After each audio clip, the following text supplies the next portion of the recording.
Video like जरूर कर लीजिए और ऐसे वीडियो लगातार फ्री में पाने के लिए चैनल को तुरंत सब्सक्राइब कर लीजिए और बेल आइकन को जरूर टैप कर लीजिए ताकि आगे भी सारे वीडियो आपको मिलते रहे। यूट्यूब में फॉलो करते हैं तो प्लीज ये वाला फ्री टेलीग्राम चैनल जरूर ज्वाइन कर लीजिएगा। सारे नोटिफिकेशन सारे अपडेट यहीं पे आते हैं, ध्यान रखिए।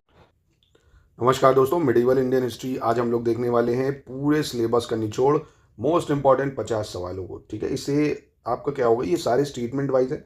हम आपके पूरे मिडिवल हिस्ट्री जो सतीश चंद्र SCS के नोट्स है, जो पूरे टॉपिक वो आपके एक एक रिवाइज हो जाएंगे इससे। ठीक है, जितना आपने पढ़ा है।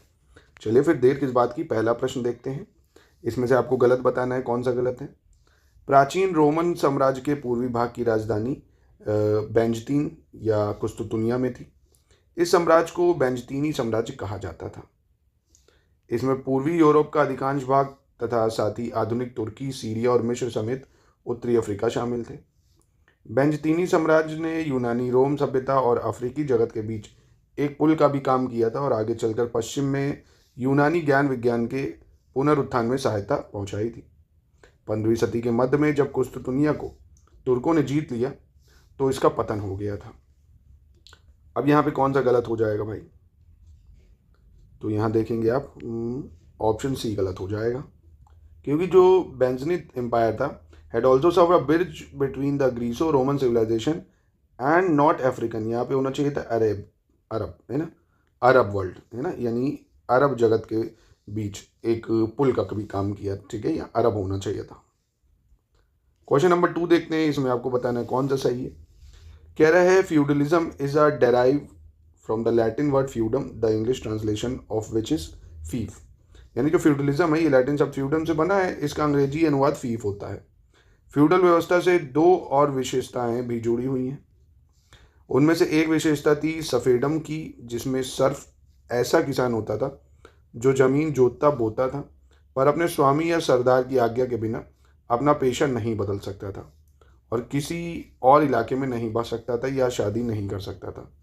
दूसरा जो फ्यूडल होता था वो मेनर की व्यवस्था थी। ये मेनर वे किला होता था या हवेली होती थी जहाँ लॉर्ड या स्वामी रहते थे मेनर में।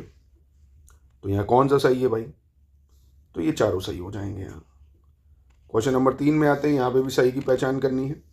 अरब कबीलों के अंदरूनी मतभेदों और गृह युद्धों के कारण 8वीं सदी के मध्य में दमश्क में अब्बासी नाम का एक नया वंश सत्ता में आया था। अब्बासी ने नव स्थापित नगर बगदाद को अपनी राजधानी बनाया था। अब्बासी के खलीफा पश्चिम एशिया और उत्तरी अफ्रीका के कुछ सबसे उपजाऊ देशों को ही नियंत्रित नहीं करते थे, बल्कि भूमध्य सागर क्षेत्र को भारत से जोड़ने वाले प्रमुख व्यापारिक मार्गों को भी नियंत्रित करते थे। अब्बासियों ने इस क्षेत्र के व्यापार मार्गों को जो शांति और सुरक्षा प्रदान की थी, वह इस क्षेत्र के लोगों को की समृद्धि और अब्बासी दरबार की भव्यता का एक महत्वपूर्ण कारण भी था भाई। तो यहाँ पे कौन सा सही है, तो यहाँ पे भी ये चारों स्टेटमेंट सही हो जाएंगे। 4th में आ जाते हैं, इसमें गलत की पहचान करनी भाई, कौन सा गलत है। 8वीं और 9वीं शताब्दी में चीन के तांग राजवंश में काशगढ़ सहित मध्य एशिया में शिंकियांग के बड़े हिस्से पर अपना विस्तार किया था। इसने रेशम मार्ग के माध्यम से स्थलीय व्यापार को बढ़ावा दिया था। वेनिस का यात्री मार्को पोलो कुछ समय तक चीन के मंगोल शासकों में सबसे अधिक विख्यात कबुलाई खान के दरबार में रहा था। सैलेन राजवंश 8वीं सदी में उभरा था तथा उसने श्रीविजय साम्राज्य को काफी हद तक विस्थापित कर दिया था। तो यहाँ कौन सा जो है गलत हो जाएगा, तो यहाँ आप देखेंगे कोई गलत नहीं है, ये तीनों सही हैं स्टेटमेंट। क्वेश्चन नंबर 5 देखते हैं। 5 में बताना है निम्नलिखित में से किस साम्राज्य का उदय 750 और 1000 ईसा के बीच उत्तर भारत और दक्कन में नहीं हुआ था। ठीक है, पाल, प्रतिहारा, राजपूत या इनमें से कोई नहीं।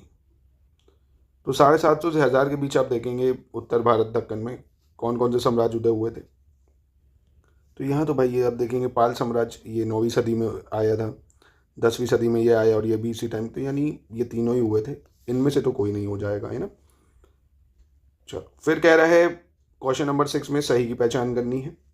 पाल साम्राज्य की जो स्थापना है वो गोपाल ने 750 ईस्वी में की थी। गोपाल ने बंगाल को अपने नियंत्रण में एकीकृत कर लिया था और यहाँ तक कि मगध को भी अपने नियंत्रण में ले लिया था। 770 ईस्वी में गोपाल का पुत्र जो है धर्मपाल राजा बना, जिसने 810 ईस्वी तक शासन किया। कन्नौज और उत्तर भारत पर नियंत्रण के लिए पाल, प्रतिहार और राष्ट्रकूटों के बीच त्रिकोणीय संघर्ष उनके शासनकाल का मुख्य तत्व था। तो यहाँ कौन सा सही है, तो यहाँ ये चारों सही हो जाएंगे। क्वेश्चन नंबर 7 में सही बताना है, यहाँ कौन सा सही है। धर्मपाल का विजय काल जो है 790 से 800 ईसा के बीच माना जा सकता है, लेकिन धर्मपाल उत्तर भारत में अपनी सत्ता को स्थायी नहीं बना सका था।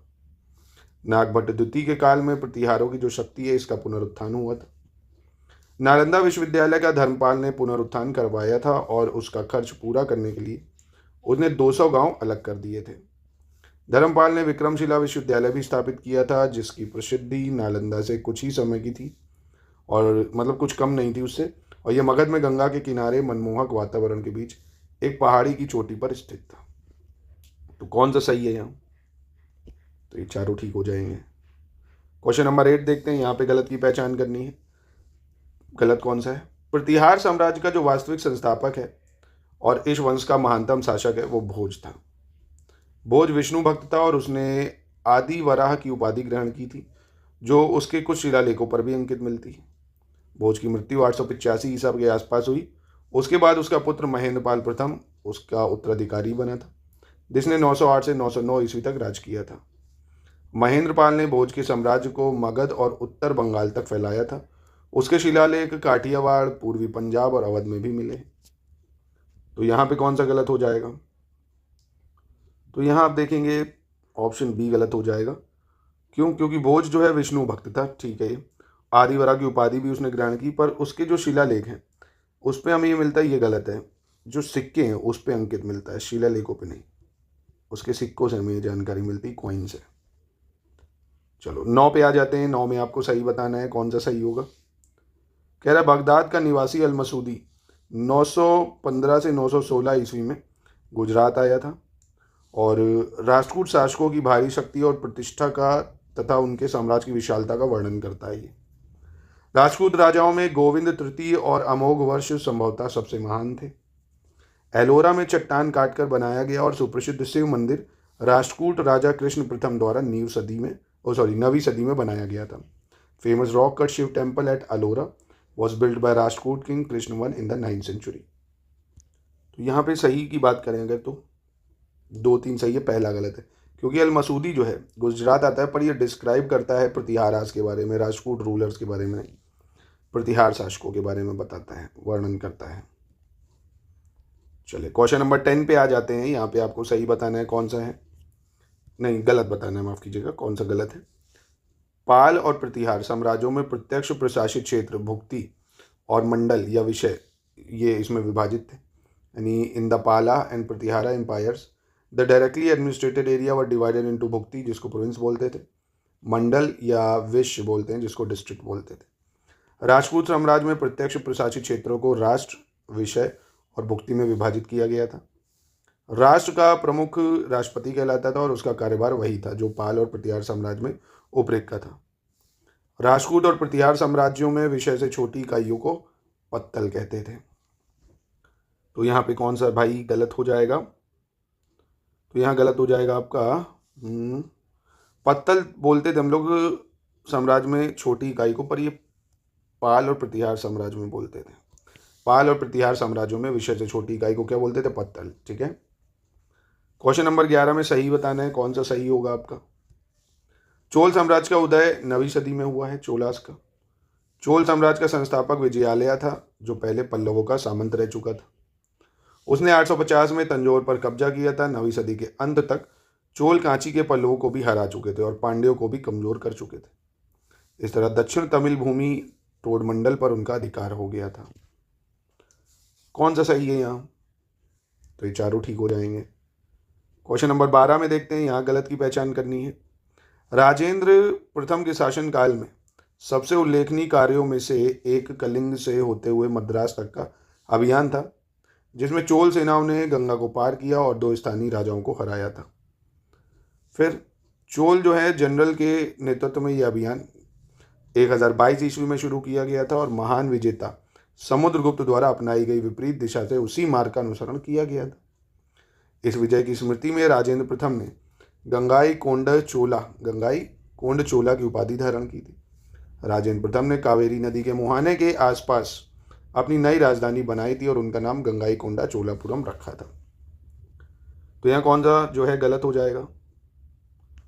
तो आप देखेंगे राजेंद्र प्रथम के शासनकाल में कलिंग से होते हुए मद्रास नहीं, बंगाल का अभियान था, कलिंग से बंगाल का, ठीक है, यह अभियान चला था। 13 में गलत की पहचान करनी है भाई, कौन सा गलत है।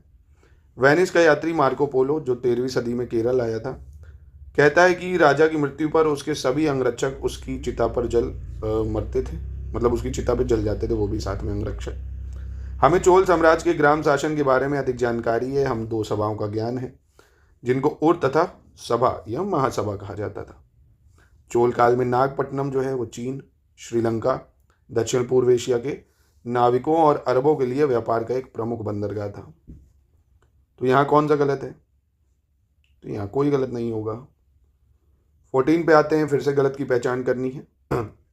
7वीं सदी में अरब साम्राज्य के उदय के बाद अरबों ने पश्चिम के व्यापार का प्रचार भारत के साथ साथ दक्षिण पूर्व एशिया और चीन के साथ भी किया। भारत में सोने और चांदी के सिक्कों की कमी तो थी, पर भूमिदान के पत्रों में सिक्कों का उल्लेख मिलता है। बंगाल में चांदी के सिक्कों का प्रयोग जारी रहा, क्योंकि दक्षिण पूर्व एशिया के देशों के साथ व्यापार का संतुलन अनुकूल था और चांदी वहीं से आती थी। तो यहाँ पे कौन सा गलत है, यहाँ कोई गलत नहीं होगा, ठीक है। 15 पे आ जाते हैं, यहाँ पे सही की पहचान करनी है भाई, कौन सा सही है। जावा, सुमात्रा आदि की यात्रा के लिए प्रमुख भारतीय बंदरगाह बंगाल का ताम्रलिप्ति बंदरगाह था। अपनी समृद्धि के कारण चीन जो है हिंद महासागर क्षेत्र में व्यापार का मुख्य केंद्र बन चुका था। चीनी लोग भारी मात्रा में मसालों का उपयोग करते थे, जिनका आयात दक्षिण पूर्व एशिया और भारत से किया जाता था। चीनी लोग हाथी दांत का भी आयात करते थे। सबसे अच्छा हाथी दांत पश्चिमी एशिया से आता था। अफ्रीका से कांच के बर्तन मंगाए जाते थे। तो यहाँ कौन सा सही है भाई, तो आप देखेंगे यहाँ 1 2 3 सही है, चौथा गलत है। क्यों, देखो चीनी लोग हाथी दांत का आयात करते थे, ठीक है। सबसे अच्छे हाथी दांत आपको जो देखने को मिलेंगे भाई अफ्रीका ही से मिलते थे ना, अफ्रीका से मिलते थे। और जो कांच थी वो पश्चिम एशिया से आती थी ना, यहाँ कर दो पश्चिम एशिया से कांच और अफ्रीका से हाथी दांत। 16 देखते हैं, इसमें सही की पहचान करनी है। क्वेश्चन नंबर 16 क्या कह रहा है, कौन सा सही। 9वीं सदी में बल्ख के अरब खगोल शास्त्री अबू मासिर ने बनारस में 10 वर्षों तक शिक्षा प्राप्त की थी। कश्मीर एक और महत्वपूर्ण शिक्षा केंद्र था। इस कला में या इस काल में कश्मीर में अनेक शैवपंथ और ज्ञान के केंद्र फल फूल रहे थे। भास्कर द्वितीय की रचना जो है लीलावती, जो 12वीं शताब्दी में लिखी गई, लंबे समय तक प्रमाणिक पाठ्य पुस्तक बनी रही थी। कौन सा यहाँ पे सही है, तो ये तीनों यहाँ पे सही है, ठीक है। क्वेश्चन 17 में देखते हैं, सही की पहचान करनी है। अरब के खलीफा के आदेश पर मोहम्मद बिन कासिम ने 711 में मकरन के रास्ते स्थल मार्ग से सिंध पर हमला किया था। राजस्थान और पश्चिम भारत के गुर्जर प्रतिहार शासक तथा गुजरात के चालुक्य इतने शक्तिशाली थे कि वे अरब के हमलों को नाकाम कर सके। मुल्तान के सूर्य मंदिर को 10वीं सदी में रूढ़ी विरोधी इस्माइली पंथ के समर्थकों ने नष्ट कर दिया था, जिन्होंने मुल्तान में अपना एक अलग राज्य कायम किया था। तो यहाँ पे कौन सा सही है, तो ये तीनों सही है। यहाँ 18 में गलत की पहचान करनी है। सामानी सूबेदारों में एक तुर्क गुलाम भी था जिसका नाम अल्पतगीन था। महमूद 998 में गजनी के तख्त पर बैठा और 1030 तक शासन करता रहा। मध्य एशिया के हमलावर मंगोल कबीलों के सख्त प्रतिरोध करने के कारण महमूद को मध्यकालीन मुस्लिम इतिहासकार इस्लाम का एक नायक मानते थे। फिरदौसी की रचना शाहनामा के साथ ईरानी पुनर्जागरण अपने चरम पर पहुंचा था। फिरदौसी महमूद का दरबारी कवि भी था। तो यहाँ कौन सा गलत हो जाएगा भाई, तो यहाँ पे गलत हो जाएगा आपका ऑप्शन नंबर सी, क्योंकि मध्य एशिया के जो हमलावर थे वो तुर्क कबीलों के, मंगोल ने तुर्क कबीलों के सख्त प्रतिरोध करने के कारण थे, ठीक है। यहाँ तुर्क होना चाहिए था। चलिए 19 में गलत की पहचान करनी है। 17वीं सदी के इतिहासकार फिरिश्ता ने लिखा है कि दिल्ली, अजमेर और कन्नौज के राजाओं समेत अनेक राजपूत राजाओं ने 1001 में जयपाल की मदद की थी। महमूद ने अपने आप को इस्लाम की शान में 4 चांद लगाने वाला महान बुतिश्कन के रूप में भी पेश किया है। 1027 में महमूद ने सोमनाथ पर हमला करने की योजना बनाई थी, जो एक बहुत धनी मंदिर था और लाखों तीर्थ यात्रियों को अपनी ओर खींचता था। महमूद की मृत्यु के बाद एक शक्तिशाली साम्राज्य का अर्थात सल्जूक साम्राज्य का जन्म हुआ है। तो यहाँ कौन सा जो है आपका गलत हो जाएगा, तो यहाँ ऑप्शन सी गलत हो जाएगा, क्योंकि 1025 में जो है महमूद सोमनाथ पर हमला करता है, ये तो आपको याद ही रखना है। बहुत ही इंपॉर्टेंट है ये। 20 पे आते हैं, यहाँ पे सही की पहचान करनी है। गढ़वाल राज्य बिहार में मुंगेर से लेकर दिल्ली तक फैला हुआ था। इस वंश का सबसे महान शासक गोविंद चंद्र था, जिसने 12वीं सदी के पूर्वार्ध में शासन किया। उसने कन्नौज को पहली राजधानी और बनारस को उसकी दूसरी राजधानी बनाया। उस दौर के फारसी ग्रंथ गोविंद चंद्र को हिंदुस्तान का सबसे महान शासक कहते थे। तो यहाँ पे कौन सा सही होगा बताइए। हिंदी इंग्लिश दोनों में है आपके सामने। वीडियो को चाहे तो आप पॉज करिए, स्टेटमेंट को एक बार पढ़िए। अगर आपने सतीश चंद्र नहीं पढ़ी तो पहले आप एक काम करिए, अपना मिडिवल हिस्ट्री को पढ़ लीजिए या SCS के जो नोट्स हैं उनको पढ़ लीजिए, फिर टेस्ट को लगाइए। ऐसे ही जब तैयारी करेंगे आप ना, हम क्या करते हैं पूरा कंटेंट आपको बढ़िया से डिलीवर करते हैं, पढ़ाएंगे, देंगे आपको, आप उसको खुद पढ़िए, फिर टेस्ट से प्रैक्टिस करिए, क्विज से करिए, जो डाउट हो वो पूछिए। कोई भी चीज़ जब 3 से 4 बार आप पढ़ेंगे तभी वो पक्का होगा। यहाँ पे चारों सही हो जाएंगे। चलिए अगला देखते हैं। इसमें भी अब आपको गलत बताना है, ठीक है, कौन सा गलत है। कह रहा चौहान वंश का सबसे महान शासक संभवतः जो है विग्रहराज था, जिसने चित्तौड़ पर कब्जा किया, अजमेर को बसाया और उसे अपनी राजधानी बनाया। ठीक है, नंबर 1। चौहान राजाओं में सबसे प्रसिद्ध जो है कह रहा है पृथ्वीराज तृतीय था, जो 1077 में या उसके आसपास 11 वर्ष की कम आयु में गद्दी पर बैठा था, लेकिन उसने प्रशासन की बागडोर तब संभाली जब वह 16 वर्ष का था। 8वीं सदी के बाद तथा खासकर 10वीं और 12वीं सदी के बीच के काल को उत्तर भारत में मंदिर निर्माण का चरम काल माना जा सकता है। ओडिशा में इस काल की मंदिर निर्माण कला के सबसे शानदार उदाहरण लिंगराज मंदिर का और कोणार्क का सूर्य मंदिर है। तो यहाँ कौन सा गलत है भाई। तो चौहान राजाओं में सबसे प्रसिद्ध एक तो पृथ्वीराज तृतीय, ठीक है। अब ये इतना पहले थोड़ी था भाई, ये कब आता है 1177 में, है ना, 1177 होना चाहिए था। यहाँ 11 वर्ष की आयु में गद्दी पर बैठता है, पर शासन संभाल लेगा 16 वर्ष से। चलिए ये दोस्तों हमारे 2026 के पेड बैचेस जो हैं वो चल रहे हैं, जिनमें आप एडमिशन ले सकते हैं। फुल पेड ग्रुप है विद डाउट क्लियरेंस। बहुत सारे फीचर्स हैं इसमें जो एग्ज़ाम के लिए ज़रूरी होते हैं, क्योंकि कई जगह आपको ये सब नहीं मिलते हैं, जिससे आपकी तैयारी अधूरी रह जाती है। बेसिक नोट्स, समरी, है ना, NCERTs भी, basic test, daily current affairs, monthly current affairs, listing compilation, जो इंपॉर्टेंट फैक्ट्स होते हैं वो टेस्ट सीरीज़ प्रोवाइड करेंगे, रिकॉर्डेड क्लासेस मिलेंगी, क्लास नोट्स मिलेंगे, कंप्लीट डाउट क्लियरेंस होगा, है ना, CSAT की भी पूरी तैयारी हो जाएगी आपकी। तो ये नंबर पे जोड़ सकते हैं आप। प्री और मेंस पूरी तैयारी आपकी हो जाएगी नोट्स के साथ, कहीं से कुछ नहीं लेना है। चलो 22 पे आते हैं। यहाँ सही बताना है कौन सा है। कह रहा है शहाबुद्दीन मोहम्मद 1173 में गजनी की गद्दी पर बैठा था और मुइजुद्दीन मोहम्मद बिन सैम ने औपचारिक रूप से बख्तियार खिलजी को बंगाल का राज्यपाल नियुक्त किया था। मुइजुद्दीन मोहम्मद बिन शाम ने भारत में 1206 में अपना आखिरी अभियान खोखरों की बगावत से निपटने के लिए ही चलाया था। मुइजुद्दीन मोहम्मद बिन शाम की तुलना अक्सर गजनी के महमूद अर्थात महमूद गजनी से की जाती है। तो कौन सा यहाँ ठीक हो जाएगा देखेंगे अब। चारों यहाँ ठीक हो जाएंगे। क्वेश्चन 23 में भी गलत की पहचान करनी होगी, कौन सा गलत है। मुइजुद्दीन की जगह उसके तुर्क गुलाम कुतुबुद्दीन ऐबक ने ली थी, जिसने तराइन की जंग के बाद भारत में तुर्क सल्तनत के प्रसार में महत्वपूर्ण भूमिका निभाई थी। कुतुबुद्दीन ऐबक 1208 में चौगान खेलते हुए घोड़े से गिरा और जख्मी होकर चल बसा। उसकी जगह उसके दामाद इल्तुतमिश ने ली। इल्तुतमिश ने उत्तर भारत में तुर्कों की विजय को वास्तव में सुदृढ़ बनाने वाला सुल्तान माना जाता है और 1226 से 27 में लखनौती के पास इल्तुतमिश के बेटे से लड़ते हुए इवाज की पराजय हुई और वह मारा गया। तो यहाँ पे देखेंगे आप कौन सा गलत हो जाएगा। तो कुतुबुद्दीन ऐबक की जो मृत्यु है भाई 1210 में हुई थी, है ना, तभी तो 1206 से 1210 तक शासक रहता है। तो ये गलत है। यहाँ 24 पे आ जाते हैं। यहाँ पे भी गलत की पहचान करनी है। रजिया जो है इल्तुतमिश की बेटी रजिया सुल्तान ने 1236 से लेकर 1239 तक शासन किया था और राजपूतों को काबू में लाने के लिए रजिया ने रणथंभौर के खिलाफ एक मुहिम भेजी और अपने पूरे राज्य में सफलता के साथ कानून व्यवस्था की स्थापना की थी, लेकिन अपने वफादार अमीरों का एक दल खड़ा करने और गैर तुर्क को ऊंचे पद पर लाने के प्रयासों के कारण उसका विरोध होने लगा था। याकूत खान को शाही अस्तबल का अधीक्षक नियुक्त किया गया था, जिसका मतलब शासक से निकट होना था। तो यहाँ पे कौन सा गलत हो जाएगा। तो देखेंगे यहाँ कोई गलत नहीं है, ठीक है। 25 पे आते हैं। यहाँ पे भी गलत की पहचान करनी है आपको। बलबन इल्तुतमिश के छोटे बेटे नसीरुद्दीन महमूद का नायब रह चुका था, जिसे उसने 1246 में गद्दी पाने में मदद दी थी। इल्तुतमिश ने एक षड्यंत्र रचा और बलबन को उसके पद से हटवा दिया। बलबन की जगह इमाउद्दीन रेहान को लाया गया, जो एक भारतीय मुसलमान था, कह रहे हैं। इसके बाद बलबन ने सत्ता पर अपने दावे को मजबूत करने के लिए यह ऐलान किया कि वह दंत कथाओं के मशहूर ईरानी बादशाह अफराशियाब का वंशज था। बलबन ने सैन्य विभाग, जो कि दीवान अर्ज, उसका पुनर्गठन किया था। यह सवाल अभी आरओ यारो में भी पूछा गया है, मेंस में आरओ यारो के। कौन सा सही है यहाँ पे? नहीं, सही नहीं, गलत बताना है। तो आप देखेंगे गलत तो हो जाएगा आपका ऑप्शन नंबर 2, क्योंकि बलबन जो है, ये जो इल्तुतमिश है, इसने षड्यंत्र रच के उसको पद से हटवाया। ये यहाँ नहीं होना चाहिए, क्योंकि तुर्क सरदार जो थे उन्होंने एक षड्यंत्र रचा था, इल्तुतमिश नहीं है। तो भाई ख़त्म हो गया था ना, ये तब नहीं था, तुर्क सरदारों ने रचा था, तो यहाँ तुर्क सरदार हो जाता।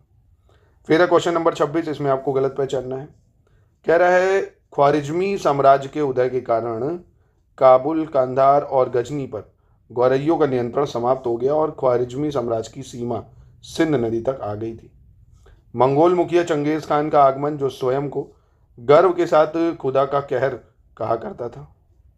चंगेज खान के नेतृत्व में मंगोलों ने 1216 में ख्वारिज्मी साम्राज्य पर हमला किया था, और इस दौरान दिल्ली अकेला मुस्लिम राज्य होने के नाते दिल्ली सल्तनत अब इस्लाम का केंद्र बन गई थी। तो यहाँ कौन सा गलत हो जाएगा?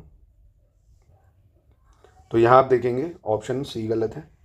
चंगेज खान के नेतृत्व में जो मंगोलों ने ख्वारिज्मी साम्राज्य पर हमला किया वो 1216 नहीं 1218 में करा था। ठीक है, चलिए अगला देखते हैं 27। इसमें आपको बताना है गलत कौन सा है। खलजी सरदार मोहम्मद बिन बख्तियार खिलजी राजा लक्ष्मण सेन को लखनौती से निकालने में सफल रहा था। इवाज ने इल्तुतमिश के उत्तर पश्चिम में फंसे होने का फ़ायदा उठाया और बिहार में अपना शासन बढ़ाया तथा जाजनगर, तिरहुत, बंगा और कामरूप के राजाओं से कर वसूलना शुरू किया। बलबन की मृत्यु के बाद उसके बेटे बुगरा खान ने, जिसे बंगाल का सूबेदार बनाया गया था, दिल्ली की गद्दी को संभाला था। तो यहाँ कौन सा गलत हो जाएगा? तो यहाँ आप देखेंगे कोई भी गलत नहीं है। ठीक है, दोनों सही हो जाएंगे। 28 में सही की पहचान करनी, कौन सा सही है? खलजी वंश के संदर्भ में जलालुद्दीन खलजी के नेतृत्व में खलजी जो है कुलीन के एक दल ने 1290 में बलबन के उत्तराधिकारियों को उखाड़ फेंका था। फिर कह रहा है जलालुद्दीन उत्तर पश्चिम सीमा का प्रधान रक्षक था और मंगोलों के खिलाफ उसने अनेक सफल लड़ाइयाँ लड़ी थी। कुलीन और गैर तुर्क भाग ने खिलजी विद्रोह का स्वागत किया था। खलजी मिश्रित तुर्क अफगान मूल के थे। खिलजी किसके थे? मिश्रित तुर्क अफगान मूल के। तो कौन सा सही है? तो ये चारों ठीक हो जाएंगे। ठीक है, 29 देख लेते हैं। इसमें भी गलत की पहचान करनी है, कौन सा गलत है? अलाउद्दीन खिलजी अपने चाचा और ससुर जलालुद्दीन का धोखे से कत्ल करके सत्ता में आया था। सिंधु का सूबेदार रहते हुए दक्कन में स्थित देवगिरी पर हमला करके अलाउद्दीन ने भारी खजाना जमा किया था। अलाउद्दीन ने अमीरों को अपने खिलाफ षड्यंत्र करने से रोकने के लिए अनेक नियम बनाए थे। अमीरों के भोज या समारोह आयोजित करने पर या सुल्तान की अनुमति के बिना विवाह संबंध स्थापित करने पर रोक लगा दी गई थी। तो यहाँ कौन सा गलत हो जाएगा? तो यहाँ देखेंगे, यहाँ सिंधु का सूबेदार नहीं, अवध का सूबेदार रहते हुए, किसका? अवध होना चाहिए, अवध के सूबेदार रहते हुए दक्कन में स्थित देवगिरी पर हमला करके अलाउद्दीन ने भारी खजाना जमा किया था। ठीक है, चलो 30 देखते हैं। इसमें भी सही की पहचान करनी है, तुगलक वंश के संदर्भ में है। गयासुद्दीन तुगलक ने एक नए राजवंश की स्थापना की थी जिसने 1412 तक शासन किया था। तुगलकों ने 3 योग्य शासक गयासुद्दीन, उसका बेटा मोहम्मद बिन तुगलक और भतीजा फिरोज शाह तुगलक दिए थे। फिरोज शाह तुगलक की मृत्यु के बाद दिल्ली सल्तनत बिखर गई थी और उत्तर भारत के कई छोटे छोटे राज्यों में बंट गई थी। हालांकि तुगलकों ने 1412 तक शासन किया था, लेकिन 1398 में दिल्ली पर तैमूर के हमले को तुगलक साम्राज्य के अंत की शुरुआत माना जा सकता है। तो यहाँ कौन सा सही हो जाएगा?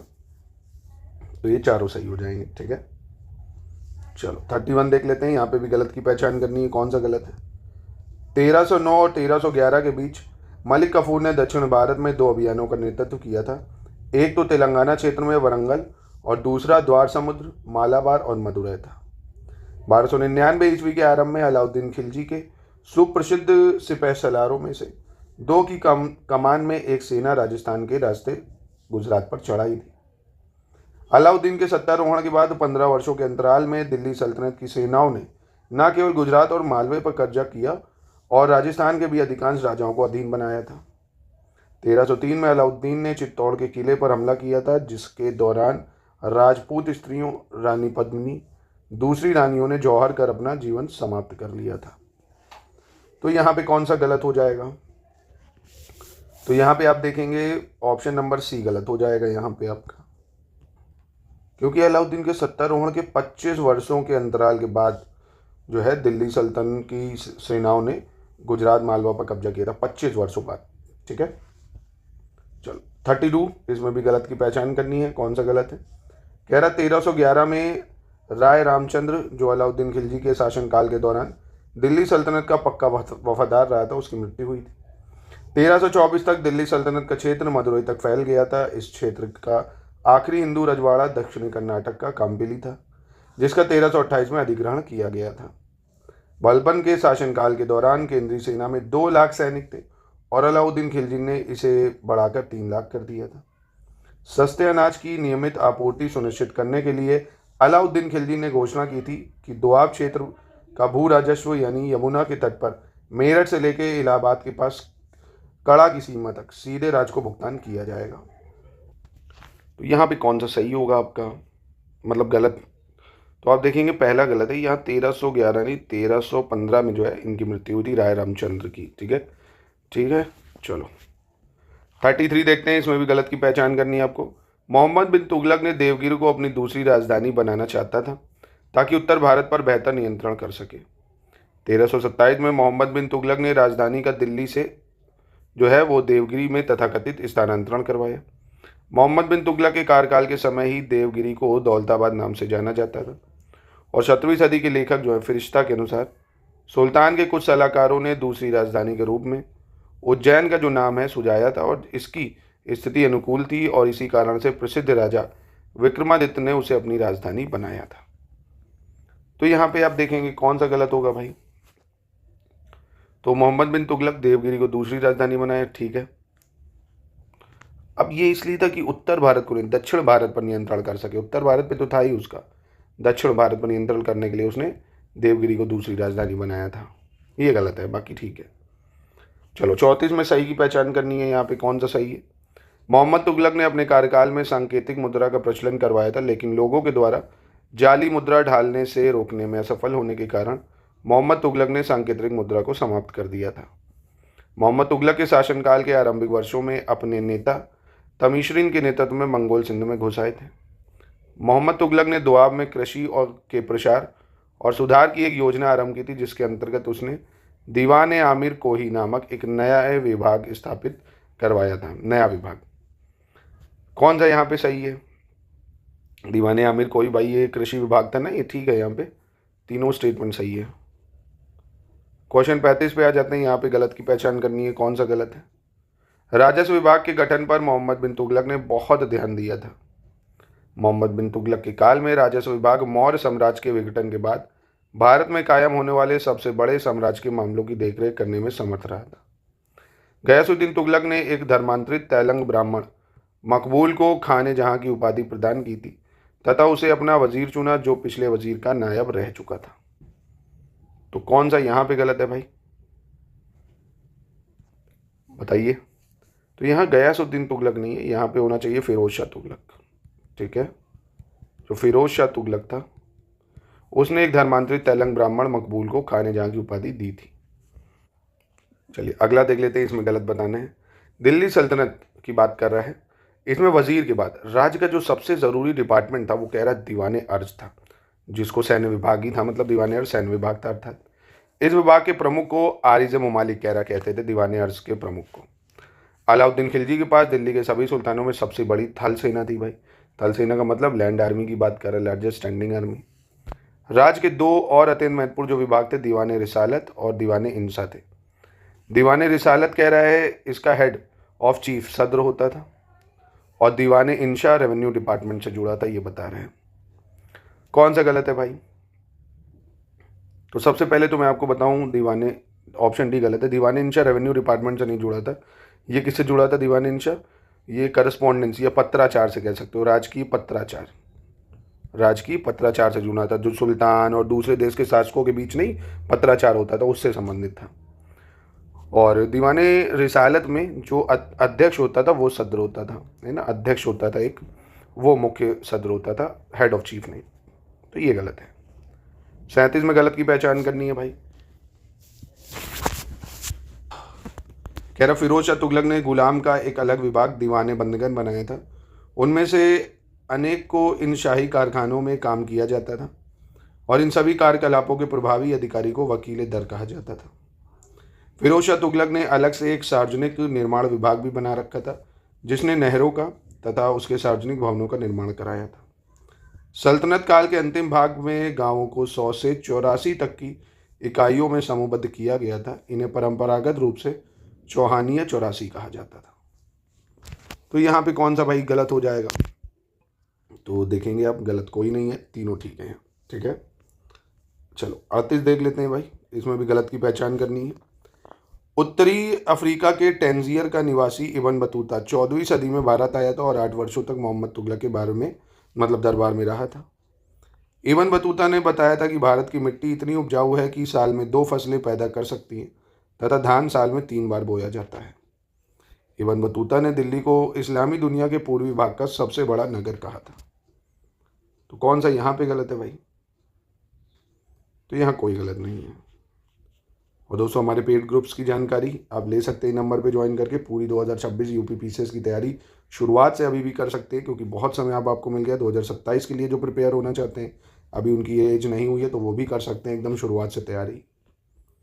39 इसमें गलत की पहचान करनी है। कह रहा है फिरोज तुगलक ने दिल्ली के आसपास 1000 बगीचे लगवाए थे।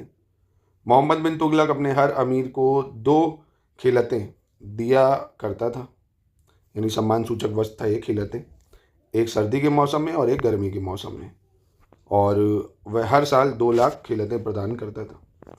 फिरोज तुगलक भी दासों को महत्व देता था और उसने लगभग, आप देख सकते हो, 1,80,000 दास जमा किए थे।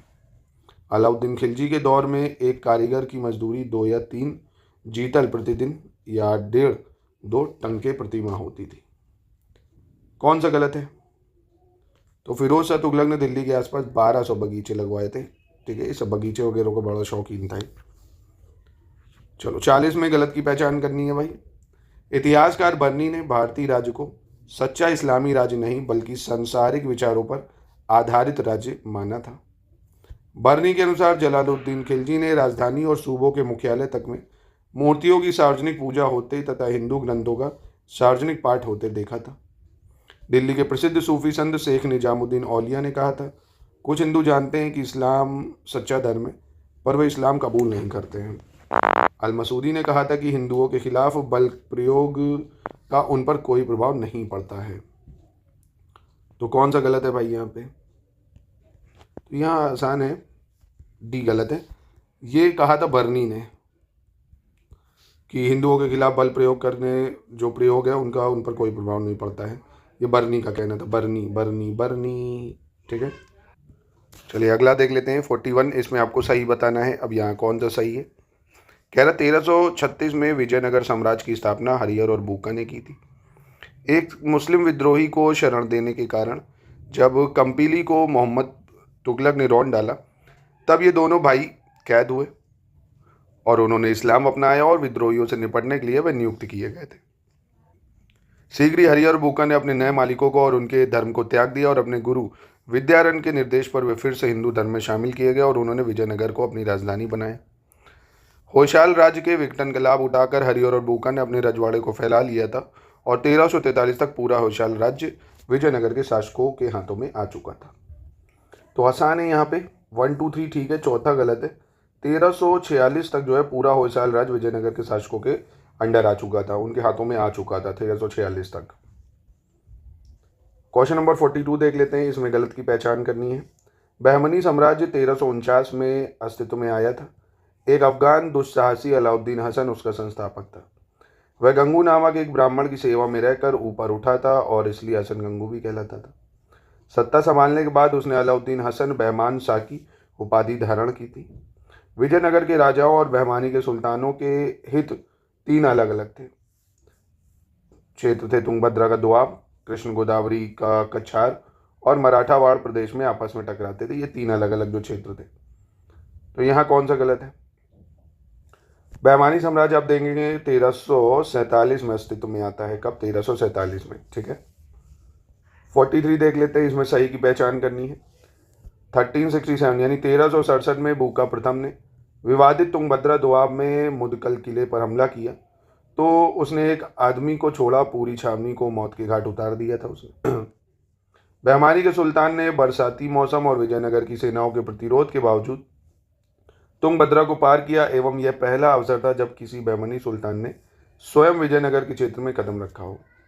बहमनी सुल्तान की विजय का श्रेय जो है उसके बेहतर तोपखाने और अधिक कारगर सवार सेना को जाता है। तो यहाँ पे कौन सा सही है? तो ये तीनों सही हो जाएंगे। यहाँ 44 में आते हैं, यहाँ पे भी गलत की पहचान करनी है। अब इसमें ये कह रहे हैं मदुरई सुल्तान को उखाड़ फेंक कर दक्षिण भारत में अपनी स्थिति जो है मजबूत करने के बाद विजयनगर साम्राज्य ने हरिहर द्वितीय के शासनकाल के दौरान पूर्व की ओर विस्तार की नीति शुरू की थी। भाई, बहमनी सुल्तान और वरंगल का जो समझौता है 50 वर्षों से अधिक समय तक जारी रहा तथा तुंगभद्रा के दोआब पर कब्जा करने में विजयनगर की असमर्थता का या इस क्षेत्र में बहमानी आक्रमण को रोकने वाला प्रमुख कारण था। देवराय प्रथम हरिहर द्वितीय की मृत्यु के बाद सिंहासन रूल हुआ था, यानी Devaraya one had ascended the throne after the death of Harihara two. तो यहाँ कौन सा गलत है भाई? तो यहाँ कोई गलत नहीं है। ठीक है, 45 पे आ जाते हैं, यहाँ पे भी गलत की पहचान करनी है, कौन सा गलत हो जाएगा। कृष्णा गोदावरी घाटी के प्रश्न पर विजयनगर बहमानी साम्राज्य और उड़ीसा के बीच संघर्ष रहा था। विजयनगर की गद्दी पर देवराय प्रथम बैठा था जो इस राजवंश का सबसे महान शासक माना जाता है।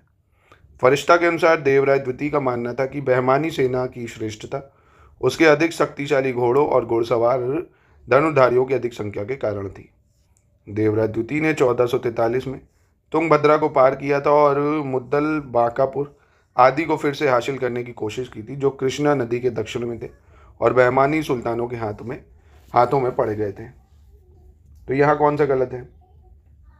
तो यहाँ ऑप्शन बी गलत हो जाएगा आपका, क्योंकि विजयनगर की गद्दी पर जो है देवराय प्रथम नहीं देवराय द्वितीय बैठा था, है ना, जो इस राजवंश का सबसे महान शासक माना जाता है, देवराय द्वितीय।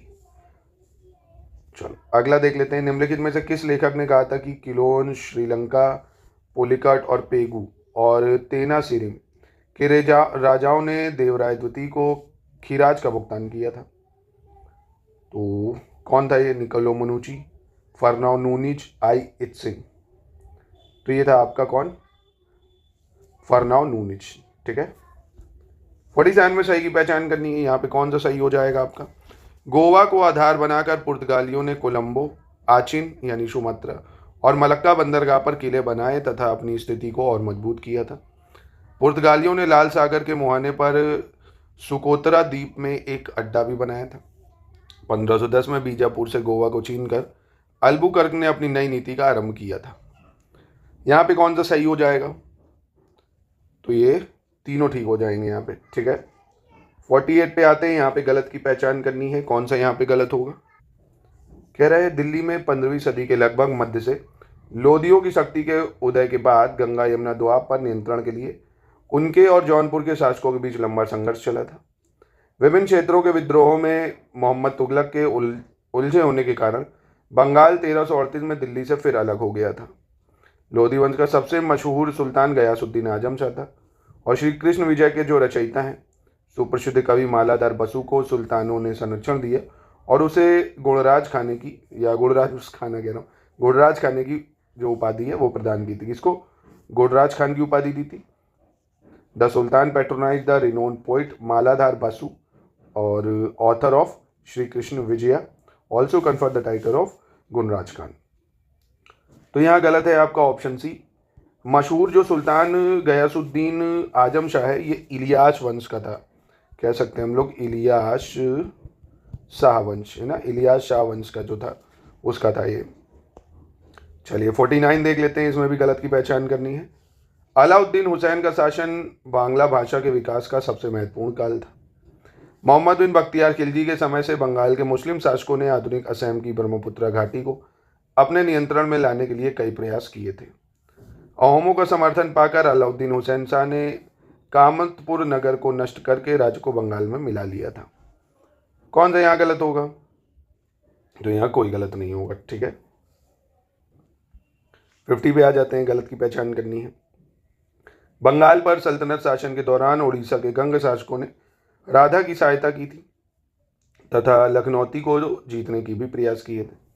1333 के बाद बंगाल के स्वतंत्र सुल्तान इलियास शाह ने जाजनगर पर हमला किया था। गजपति शासन को उड़ीसा के इतिहासकार का एक शानदार चरण माना जाता है। फिरोज शाह तुगलक के अधीन गुजरात में एक उदार सूबेदार का शासन था, जिसने फरिश्ता के अनुसार हिंदू धर्म को प्रोत्साहन दिया तथा बुत परस्ती को कुचलने के बजाय उसको बढ़ावा भी दिया। यहाँ पे कौन सा गलत है भाई?